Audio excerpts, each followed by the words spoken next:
Cornstarch आणि cornflour यामधला फरक काय असं खूप लोक मला विचारतात. तर हे आहे कॉर्नफ्लोअर, जे पिवळं असतं, म्हणजे मक्याचं पीठ. मक्याला कुठलीही प्रोसेस न करता याला दळून आणतात. हे मक्याचं पीठ त्याची पोळी करायला किंवा वेगवेगळ्या टाईपचे पकोडे करायला असा कामी आणतात. त्याचबरोबर त्याचे कबाबसुद्धा खूप छान होतात.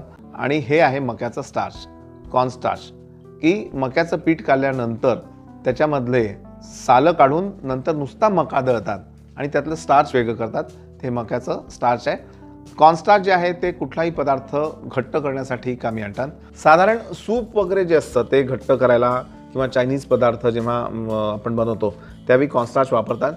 एखाद्या पदार्थाला क्रिस्पी बनवायचं असेल असे याचे सगळे वेगवेगळ्या प्रकारे आपण उपयोग करू शकतो. तुम्ही तो नक्की करा आणि तुमचे असेच काही प्रश्न मला पाठवा, मी त्याची उत्तरे देईन. नमस्कार.